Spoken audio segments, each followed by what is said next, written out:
오늘 저희 교회가 공식적으로 첫 예배를 시작한 지 만으로 7년이 됩니다. 제가 하나님의 부르심을 받고 이곳에 와서 첫 예배를 드린 때가 2016년도 2월 7일이었습니다. 얼추 가깝습니다. 만 7년이 지났습니다. 하나님께서 세우셨고 또 하나님께서 지금까지 우리에게 많은 만남을 통해서까지 인도하셨습니다. 그래서 오늘 말씀을 통해서 교회가 무엇인지 본질입니다. 그렇죠? 그리고 앞으로 은혜교회가 어떤 방향으로 나가야 될 것인지 말씀 속에서 돌아볼 수 있으면 좋겠습니다. 이 신약 성경에서 교회를 의미하는 단어라든가 상징적인 것이 무려 100여 곳은 나옵니다. 그 가운데 교회를 대표하는 가장 잘 알려진 단어가 헬라어로 에클레시아라는 것입니다. 에클레시아. 영어로 하면 The Called Out Ones. 부름받은 사람이라는 거죠. 누구로부터요? 하나님으로부터. 이것이 교회의 정확한 정의입니다. 이 에클레시아라는 단어가 신약 성경에 114번 나옵니다. 근데 바울 서신에 무려 62번이나 나옵니다. The Called Out Ones. 그러니까 하나님도 부름받은, 그러니까 구원받은 백성이죠. 그죠? 개인일도 나타낼 수도 있고 그 사람들이 모인 무리, 회중을 같이 의미하기도 합니다. 교회는 주님의 피값으로 사신다고 사도행전에 말씀하고 있습니다. 그죠? 예수 그리스도가 아니면 이 다시 교회는 없습니다. 그죠? 십자가가 아니면 교회는 성립할 수가 없습니다. 그래서 교회는 주님의 것인 거죠. 오늘 전 세계에 많은 교회 이름들이 있습니다. 그죠? 그래서 모두가 다 주님의 교회라는 거죠. 지금도 주님의 교회라는 교회도 있습니다. 그랬더니 그들하고 주님 교회가 아닌 교회 있습니까? 맞는 얘기죠. 그죠? 모두가 다 주님의 교회입니다. 교회가 부름받은 백성이라면, 개인이 그렇다면, 회중이 그렇다면 왜 교회에서 모이는가도 돌아봐야만 됩니다. 그죠? 왜 교회에서 모입니까? 그게 교회론이 참 중요한 것이죠. 한 사람 한 사람이 다 구원받았습니다. 그것도 괜찮습니다. 그죠? 그럼 그 사람들이 모여서 뭘 하는가도 중요한 것이죠. 그 성경에서 말씀하고 있다는 겁니다. 그래서 믿음의 사람들이 모여서 가장 먼저 주일에 예배를 드리는 거죠. 우리가 예배 굉장히 중요합니다. 그죠? 그럼 한번 생각해 볼 것이 있습니다. 중세 시대로부터 이 교회 예배가 너무 중심이 돼서 교회가 타락하기 시작했다는 겁니다. 콘스탄틴이 기독교를 로마의 국교로 인정한 다음부터 교회가 힘을 얻기 시작했습니다. 그리고 자유롭게 모이기 시작했습니다. 그리고 자라기 시작했습니다. 근데 자라면서 많은 형식들이 들어가게 됐다는 거죠. 그리고 거기에 권위가 들어가기 시작했습니다. 그리고 사람들이 자기 이름을 얘기해서 이 성직자가 되고자 했다는 것이죠. 우리가 잘 아는 대로 중세 시대에 보면 성직이 매매됐다고 말하고 있습니다. 돈으로 주고 샀다는 겁니다. 이것이 예배에 일변되었기 때문에 그렇습니다. 그 성경에 어느 곳에도 평신도라는 말은 없습니다. 그런데 평신도라는 말을 또 만들었습니다. 왜 만들었는가? 사제와 반대되는 개념이 필요한 것이죠. 사제만 부름받았다는 것입니다. 사제만 성경을 볼 수 있습니다. 사제만 성경을 해석할 수 있습니다. 나머지는 뭡니까? 구경꾼이 되는 거죠. 성경 어디에도 그런 것은 없다는 겁니다. 그래서 오히려 교회가 자유롭게 되면서부터 오히려 점점 더 타락하기 시작한 것은 분명히 역사적으로 볼 수가 있습니다. 그래서 16세기에 종교개혁이 일으켜진 것이죠. 사제 중심이 아니고 이제는 모든 믿음의 사람 중심으로 가야 된다는 것이죠. 그것이 만인 제사장론입니다. The Believer's Priesthood. 그리고 사제가 아니고 모든 사람이 동일하게 평신도도 같이 참여하는 교회가 맞는 것이죠. 그리고 미사 중심이 아니고 말씀 중심으로 가야 되는 것이죠. 이것이 회복된 것이 종교 개혁입니다. 그 이후로 20세기에 들어와서 교회가 뭔가 교회론이 부상되기 시작했습니다.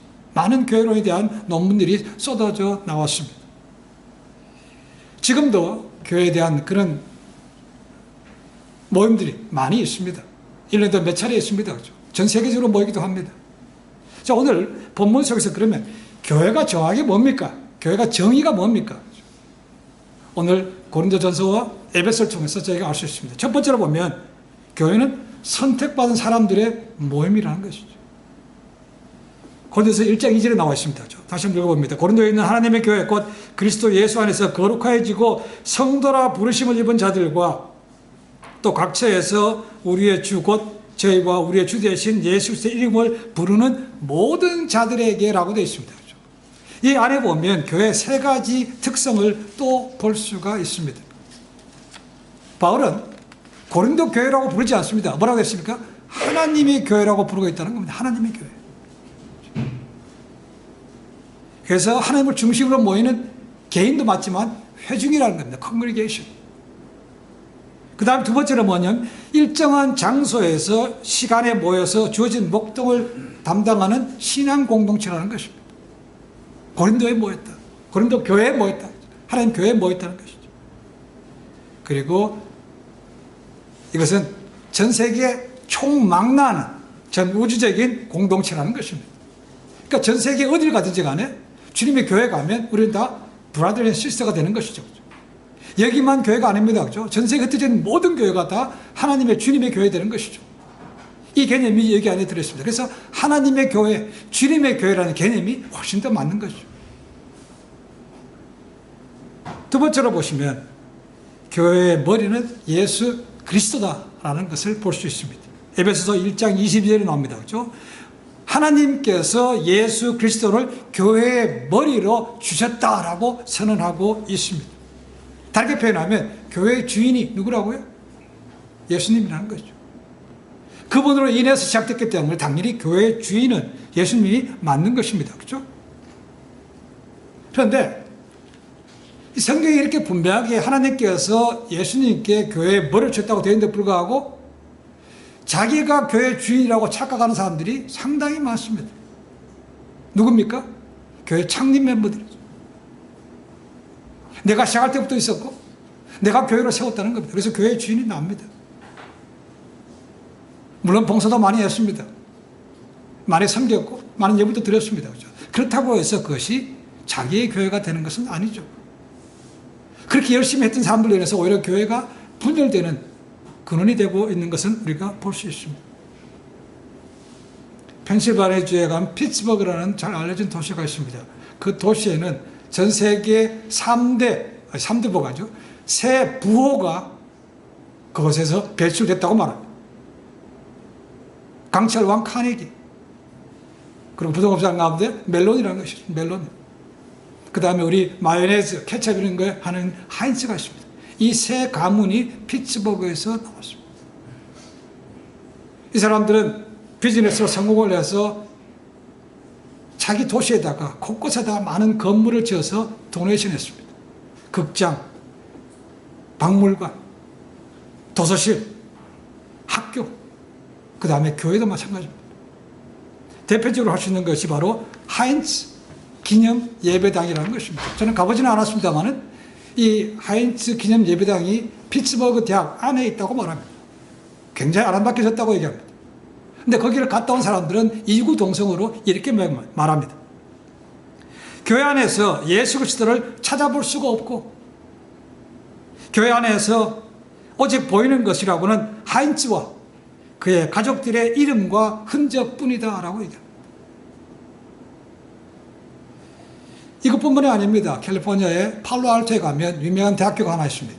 아이비리그에 들어가지 않지만 아이비리그 같은 학교입니다. 스탠포드 대학이 있습니다.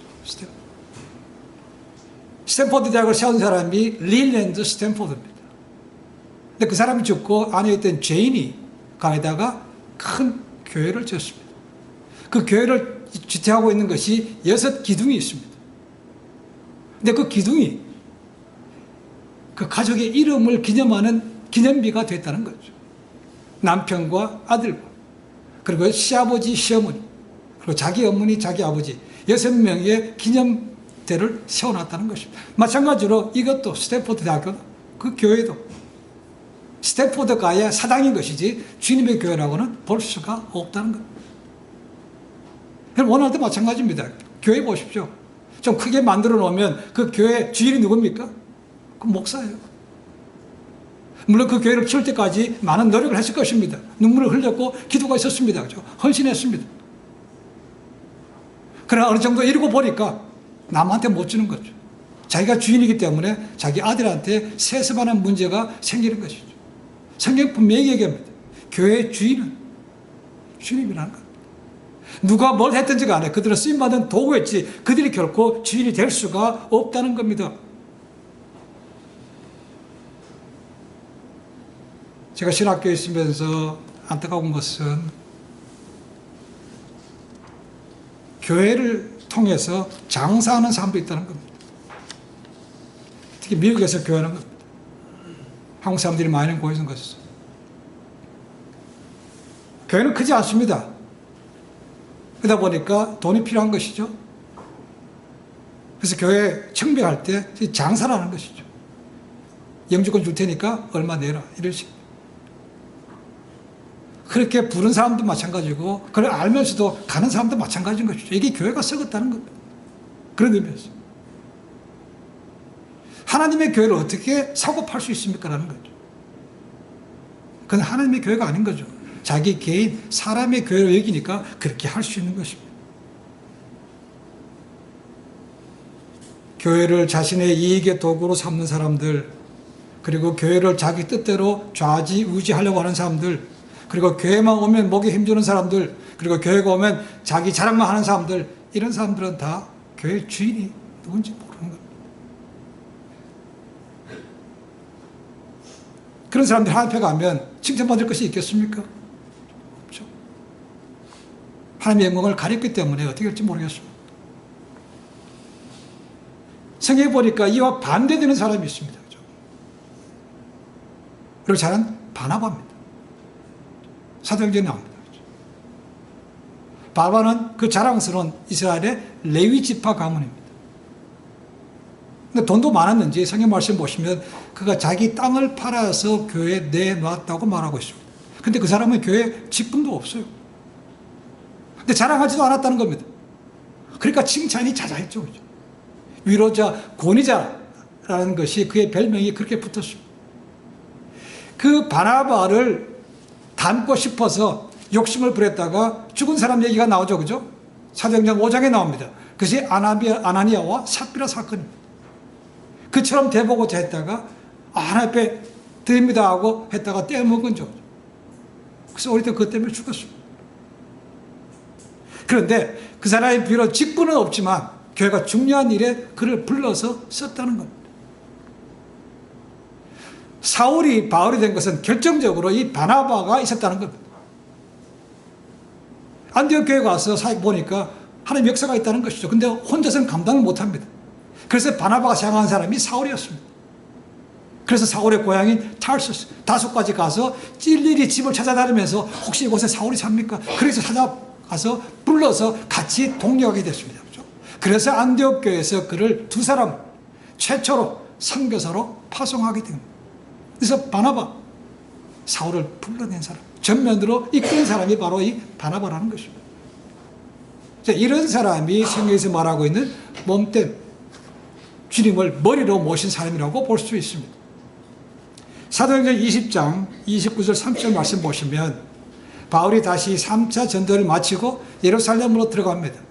들어가기 전에 밀레도에서 에베소에 있는 교회 리더들을 불렀습니다. 그래서 요즘 얘기하면 목회자 수련회를 엽니다. 거기서 바울이 이렇게 경고합니다. 내가 떠난 뒤에 사나운 이 일이들이 여러분 가운데로 들어와서 양떼를 마구 헤아리라는 것을 나는 압니다. 바로 여러분 가운데서도 제자들을 이탈시켜서 자기를 따르게 하려고 어그러진 것을 말하는 사람들이 나타날 것입니다. 이미 바울은 그걸 안다는 것. 우리가 성경에 나오는 것처럼 바울이 교회를 개최하고 떠난 이후에 세워진 사람들 얼마나 들어와서 바울을 흔들었습니까? 바울은 가짜야. 바울은 부름받은 사람이 아니라고 몰아세웠다는 것이죠. 이걸 안다는 겁니다. 거기 기득권자들이 그걸 타협해서 바울을 몰아내는 것. 이미 바울은 알고 있으니까 내가 경고한다. 그러지 마라 하고 준 것입니다. 교회는 하나님 선택받은 사람들의 모임입니다. 교회는 예수님이 머리가 되십니다. 그리고 세 번째는 교회는 그리스도의 몸이라는 것입니다. 몸. 자, 이 말은 에베소서 1장 23절뿐만 아니고 성만찬에 대한 말씀 속에서 볼 수 있습니다. 고린도전서 10장 16절 17절 한번 읽어보겠습니다. 우리가 축복하는 바 축복의 잔은 그리스도의 피에 참여함이 아니며 우리가 떼는 떡은 그리스도의 몸에 참여함이 아니냐. 떡이 하나요 많은 우리가 한 몸이니 이는 우리가 다 한 떡에 참여함이라. 여기 보시면 이 성만찬식에 두 가지 관계가 있다는 것을 알 수 있습니다. 하나는 수직 관계이고 하나는 수평 관계입니다. 수직 관계는 뭡니까? 이 만찬의 주인공이신 예수님을 기억하는 것이죠. 그러니까 우리가 하나님과 바른 수직 관계가 있는 겁니다. 그렇죠? 그 다음에는 수평 관계. 성도들 간에 서로 바디, 서로 지체니까 서로 함께 같이 동력하라는 것입니다. 그래서 하나님께서 믿음의 사람들에게 은사, 기프트를 주셔서 같이 주어진 일을 합력해서 선을 이루게 만든 것이죠. 그러니까 나 하나 빠지는데 뭐 어쩌려고, 이게 안 된다는 겁니다. 몸을 생각해 보십시오. 몸은 혼자만 있는 게 아닙니다. 그렇죠? 눈, 코, 귀, 입, 바깥에 보이는 것이 있지만 보이지 않는 것도 있습니다. 바로 얘기합니다. 야, 보이는 것보다 보이지 않는 것이 사실은 더 중요해라고 말합니다. 심지어 우리 몸에서 보이지 않는 맹장도 필요합니다. 그렇죠? 잘라내면 그만이지만 맹장도 필요한 것이죠. 그래서 주신 겁니다.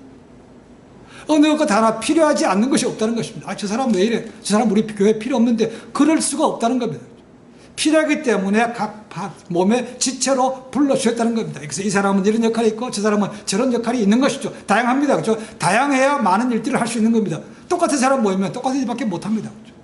다양하기 때문에 더 많은 일을 할 수 있다는 것입니다. 그래서 하나님께서는 교회를 주님의 몸이라고 부르셨다는 것입니다. 그렇다면 우리 각 사람은 교회의 몸인데, 그럼 나는 몸의 어느 파트인가라는 것입니다. 파트가 분명히 있어야 되는 거 맞죠? 그렇죠? 그렇지 않다면 떨어져 나간 것입니다. 몸하고 아무 관계가 없는 것이죠.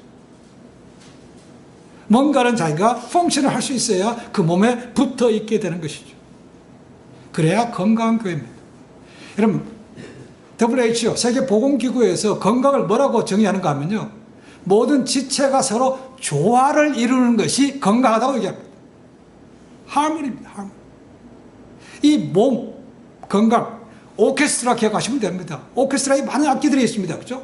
근데 악기가 조화를 이룰 때 정말 멋있는 노래가 나오는 겁니다. 그렇죠? 누가 삑사리 내면 안 되는 것이죠. 누가 하나 빠지면 안 되는 것입니다. 마찬가지로 우리 몸에 많은 파트가 있는 것처럼 우리 한 사람 한 사람이 그런 파트로 부름받았기 때문에 내가 뭔가는 거기서 일을 할 수 있어야 된다는 것이죠. 우리 모두는 평등합니다.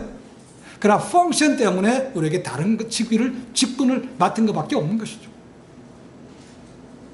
교회는 하나님이 선택받은 사람들입니다. 교회의 머리는 주님입니다. 그리고 교회는 그리스도의 몸입니다. 그렇다면 교회가 왜 존재합니까? 라는 거죠. 교회 정의는 그런 것인데, 그럼 교회가 존재합니까? 세 가지로 볼 수 있습니다. 첫 번째는 하나님을 위해서 존재합니다. 제가 읽지는 않았지만 에베소서 1장 6절, 12절, 14절을 한번 읽어보겠습니다. 에베소 1장 6절. 이는 그의 사랑하시는 자 안에서 우리에게 거저 주시는 바 그의 은혜의 영광을 찬미하게 하려는 것이라. 1장 12절. 이는 그리스도 안에서 전부터 바라던 우리로 그의 영광의 찬송이 되게 하려 하심이라 되십니다. 1장 14절. 이는 우리의 기업의 보증이 되사 그 얻으신 것을 구속하시고 그의 영광을 찬미하게 하려 하심이라. 이 세 구절에서 동일하게 나오는 단어가 하나 있습니다. 뭡니까? glory, 영광, 하나님의 영광. 그러니까 하나님께서 우리를 택하시고 교회로 불러주신 것은 뭐라고요? 하나님의 영광을 나타내라고 불렀다는 것입니다. 하나님을 찬송하라고 불렀다는 것입니다. 그럼 어떻게 하나님의 영광을 드러냅니까? 뭐에서? 그것이 가장 대표적인 것이 바로 예배라는 겁니다. 예배를 통해서 베푼 은혜에 감사하고 하나님 앞에 예물을 드리고 하나님 앞에 새롭게 회개하고 이런 것들이 다 예배를 통해서 이루어지는 것이죠. 그럴 때 하나님의 영광이 드러난다는 것입니다. 근데 이 예배, 중요한 건 저희가 압니다. 근데 성경에 보시면 예배에 대한 정의가 나와 있지 않습니다. 또 예배를 이렇게 드리라고 순서도 가르쳐 주지 않아요. 물론 예배의 요소는 들어있습니다. 그렇죠? 그러니까 이 예배가 굉장히 핫 이슈입니다. 다양합니다. 전 세계적으로 각 나라별로 아니면 교단별로 이 예배 드리는 것이 굉장히 다릅니다. 이 다양한 게 사실은 맞는 거죠. 왜냐하면 성경에서 정의하고 있지 않기 때문에 그렇습니다. 근데 특별히 한국에서는 이것을 갖다가 획일화 시키는 게 너무 많았습니다. 지금은 많이 달라지고 있습니다. 교회도.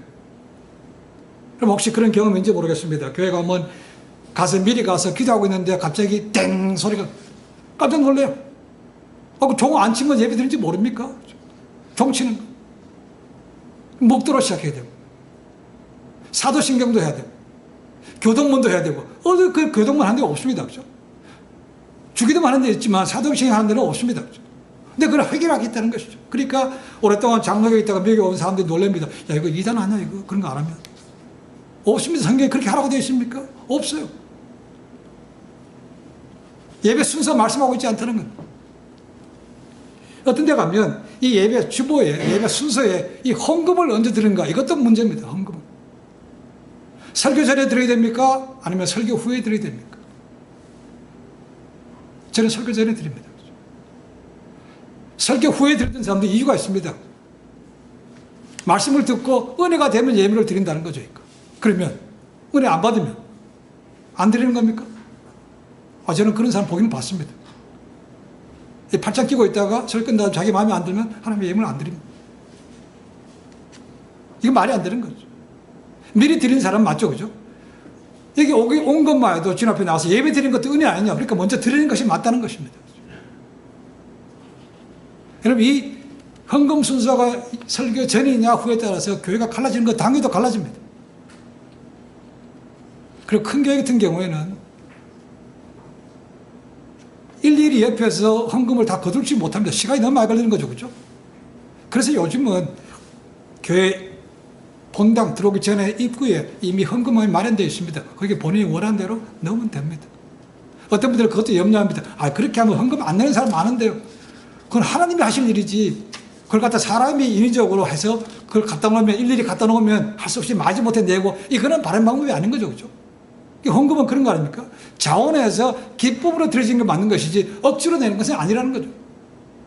이런 예배의 순서에 굉장히 핫 이슈가 많습니다. 이것 때문에 교회가 갈라지기도 하고 당회가 나눠지는 것도 사실입니다. 근데 본질은 그게 아니라는 거죠. 하나님의 영광을 드러내면 되는 것이죠.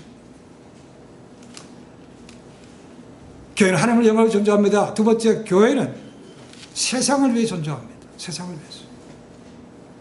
주님께서 마지막 떠나시기 전에 제자들에게 주신 말씀이 있습니다. 어디 마태복음 제일 마지막 마태복음 28장 19절 말씀 보시면 내가 제자 삼으라는 말씀이 있죠. 그렇죠? 땅 끝까지 증인이 돼서 제자 삼으라는 말씀이 있습니다. The Great Commission이라고 얘기합니다. 제자들 삼은 이유가 뭡니까? 가서 교회만 모여있지 말고 세상에 나가서 주님을 복음을 전하라는 것이죠. 그래서 뭘 만들라고요? 제자 삼으라고 되어 있다는 거예요. Make disciple. 주 동사가 그겁니다. Make입니다. 제자 삼으라고 되어 있지 신자 삼으라고 말하고 있지는 않습니다. 그렇죠? 예수님은 분명히 제자들에게 제자를 삼으라. 그리고 이거는 부름받은 종들에게만 주는 것이 아니고 모든 성도가 동일하게 그렇게 하라는 것입니다. 선교와 전도는 옵션이 아닙니다. 우리 모두가 해야 될 그런 사명인 것이죠. 달란트의 비유 보면 나옵니다. 달란트의 비유 보시면 잘 아는 대로 마지막에 평가는 두 가지밖에 없습니다. 착하고 충성된 종이 있고 또 뭐가 나옵니까? 악하고 게으른 종 두 개밖에 없습니다. 결국 주님께서 보시는 것은 누가 더 많이 했다는 것이 아니고 누가 더 충성스럽게 했냐가 보시는 거예요. 겉을 보시는 것이 아니고 결과만 보는 것이 아니고 주님께서 보시는 것은 그 마음의 중심, 얘가 정말 진심으로 기뻐서 했는가 충성되게 했는가 그걸 보시는 거죠. 나머지 열매는 주님께서 하실 겁니다. 내가 뿌렸으니까 내가 해야 돼. 참 어려운 얘기입니다. 여러분 우리 전도하면서 압니다. 그죠? 한 사람 전도하기 위해서 지금 몇 년째 씨앗 뿌린 사람 많습니다. 그죠? 근데 아직까지 안 들어오고 있어요. 내가 뿌렸으니까 내가 거둬야 돼. 아닐 수 있습니다. 나는 열심히 했지만 누군가 복음을 듣고 그 사람 따라서 나올 수 있다는 겁니다. 거기서 배 아파하면 안 되는 거죠. 그죠? 내가 열심히 했지만 또 나중에 하나님 앞에 가면 하나님께서 상급으로 갚아주실 것이고, 그렇죠? 열매를 거두시는 그분이라는 거죠. 그래서 교회는 하나님의 영광을 드리는 것이고, 교회는 세상을 위해 존재하다고 되어 있습니다. 마지막 세 번째는 뭔가, 교회는 교회 자체를 위해 존재합니다. 그게 뭔 소린가 하면요, 교회 안에서 양육과 성숙이 이루어져야 된다는 것이죠. 서로 세워주는 것도 필요하고 서로 영적으로 자랄 수 있도록 가르치라는 것이죠. 아까 예배에서 드린 거 뭡니까? 그냥 하나님의 찬양만 드린 것이 포함됩니까? 그거 자가 아니죠, 그렇죠? 거기는 말씀도 들어갑니다, 당연히. 거기는 기도도 들어갑니다. 거기는 섬김도 들어갑니다, 그렇죠? 이것이 합쳐서 예배가 이루어지는 것이지, 예배는 이것만 해야 돼, 그런 것이 없습니다. 교회에서는 그래서 말씀이 당연히 선포되어야만 됩니다. 왜요? 우리 모두가 다 그리스도의 장성한 분량까지 가야 된다는 거죠. 성숙한 그리스도로 가야 된다는 것입니다. 그렇다면 말씀을 가르치지 않으면 할 수가 없는 거죠. 고로새서 3장 16절 17절에 사도 바울이 이렇게 말합니다. 그리스도의 말씀이 너희 속에 풍성히 거하여 모든 지혜로 피차 가르치며 권면하고 시와 찬송과 신령한 노래를 부르며 감사하는 마음으로 하나님을 찬양하고 또 무엇을 하든지 말에나 일에나 다 주 예수의 이름으로 하고 그를 힘입어 하나님 아버지께 감사하라. 여기 보면 예배 요소가 다 들어있습니다. 찬양도 들어있고 시와 신령한 노래가 들어있습니다. 감사도 들어있습니다. 당연히 말씀도 선포하는 것입니다. 구약이든 초대교회든 반드시 예배에는 말씀이 있습니다. 말씀이 없을 수가 없습니다. 아까 말씀드렸지만 종교개혁의 중심은 뭡니까? 이제는 미사가 중심이 아니고 강단, 말씀 중심으로 바뀐 것이죠. 그래서 설교라는 것이 그때부터 중요하게 됐다는 겁니다. 교회가 그걸 해야 된다는 거죠. 근데 오늘날 교회, 제가 많은 사람들, 한 1000명도 안 되지만, 신앙생활을 오래 한 사람 치고, 말씀의 훈련을 제대로 받지 않은 사람이요, 80%가 넘습니다. 놀랍게도. 그러니까 일주일에 와서 한 번 몸만 가면 끝입니다. 그러니까 신앙이 자랄 수가 없는 거죠. 물론 요즘은 인터넷이 발달해서 인터넷을 통해서 얼마든지 신앙적으로 지식을 넓혀갈 수는 있습니다. 그러나 위험성도 있기도 하죠. 그죠? 이단도 똑같이 하기 때문에 빠질 수 있습니다. 그럼 말씀이 먹어야 자라야 되는 것은 맞습니다. 근데 오늘날 교회 안에 흔히 말하는 만년 갓난 애기들이 너무 많다는 겁니다. 처음 신앙 믿을 그대로 아직도 베이비, 아직도 애입니다. 자라지를 못했어. 그러니까 힘을 못 써. 나가 전도도 못해. 누가 물어보면 답도 못해. 이단이 얘기하면 그런가? 귀가 솔깃하고 그러죠.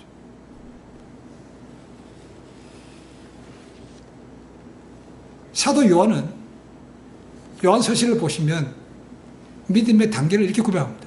아기가 있고 청년이 있고 애비가 있다는 겁니다. 애비. 애기에서 자라서 청년으로 가야 됩니다. 그죠? 그 다음에 애비를 뭡니까? 이제는 애기를 낳아서 키워보는 경험이 있는 것입니다. 전도에서 한 사람을 주님 앞으로 인도해본 경험이 있는 것을 얘기하고 있습니다. 그죠? 이 단계가 그렇습니다. 바울은 에베소서에서 이렇게 얘기합니다. 에베소서 4장 13절 14절에 이렇게 말합니다.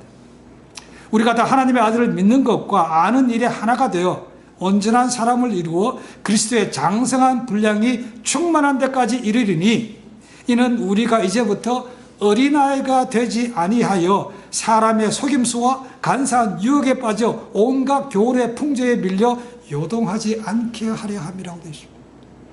자기가 말씀에 굳게 서지 못하면 그저 이렇게 남이 하는 대로 이리 왔다 저리 갔다 글로 갈 수밖에 없다는 겁니다. 넘어간다는 겁니다. 그렇죠?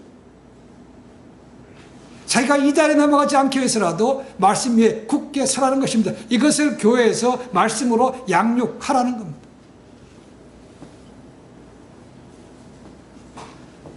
그리고 찬송가 가사에 그런 것이 있죠. 그죠? 십자가 군병들아. 우리가 십자가의 군병들이래. 근데 그렇습니까? 교회는 신생아 산부인과처럼 아무것도 못하는, 먹여줘야 되는 그런 사람들이 너무 많다는 겁니다. 힘이 약해요. 적은 강한데. 그러니까 붙으면 지는 거죠. 조금은 뭐하면 시험 봐서 교회를 못 나옵니다. 그래서 교회는 교회 자체로 양육하는 것이 필요하다고 말하고 있는 거죠. 지난주부터 저희가 말씀 공부 시작했습니다. 그렇죠? 성경 전체의 맥을 잡는 것입니다. 신학교 신입생 첫 학기 대부분 듣는 것이 비블리컬 백그라운드입니다. Old Testament, New Testament. 전체의 흐름을 보는 것이죠. 제가 하는 것이 그겁니다. 그렇죠? 성경 탐구 40일이 그런 것입니다. 재미있습니다. 처음부터 아는 것도 아닙니다. 그렇죠? 가면서 하나하나 반복해서 하다 보면 아 이런 것이 있구나. 성경 66권이 무엇인지 뭐가 들어있는 것인지 역사서가 무엇인지 서가서가 무엇인지 예언서가 무엇인지 이런 것들이 있습니다. 시간을 만드셔서 되면 오셔서 같이 나눌 수 있으면 좋겠습니다.